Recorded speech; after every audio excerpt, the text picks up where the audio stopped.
نمازی کے آگے سے گزرنا چاہیے یا نہیں گزرنا چاہیے؟ تو میرے بھائیوں، نمازی کے آگے سے گزرنا جو ہے وہ حرام ہے۔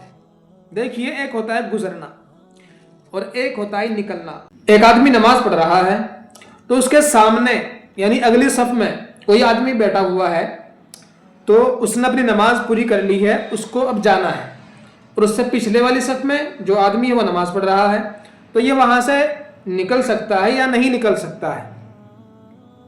تو وہ بالکل عین اس کے سامنے نماز پڑھ رہا ہے، تو اس کے لیے نکلنا اس کی گنجائش ہے، نکل سکتا ہے، کوئی حرج نہیں ہے۔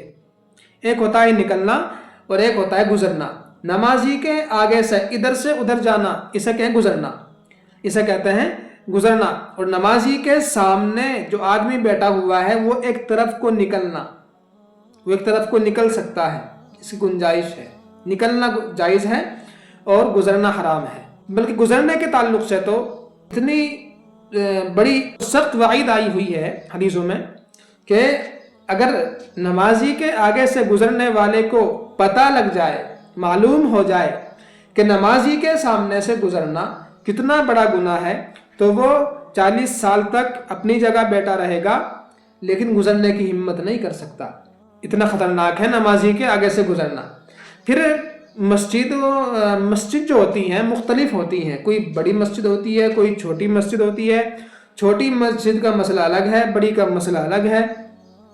اگر بڑی مسجد ہے اور اس میں نمازی نماز پڑھ رہا ہے اور مسجد کا صحن بھی کافی بڑا ہے، تو بڑی مسجد میں نمازی کے آگے سے گزر سکتے ہیں، لیکن کتنے فاصلے سے گزر سکتے ہیں وہ بھی یاد رکھنا ضروری ہے۔ نمازی جس صف میں نماز پڑھ رہا ہے تو اس کے سامنے تقریباً 2-3 صفوں کا فاصلہ چھوڑ کر گزرنے والا گزر سکتا ہے، کوئی حرج نہیں ہے، اس کے لیے گزرنا جائز ہے۔ لیکن اگر مسجد بالکل چھوٹی سی ہے تو ایسی مسجد میں 2-3 صفوں کے فاصلے سے بھی نہیں گزر سکتے ہیں۔ اس لیے خیال رکھنا چاہیے، چھوٹی مسجد ہے تو نمازی کے آگے سے 2-3 صفوں کے آگے سے بھی گزرنے سے پرہیز کرنا چاہیے۔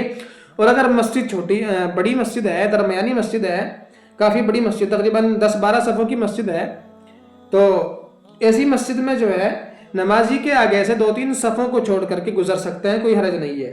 اور یہی مسئلہ میدان کا ہے۔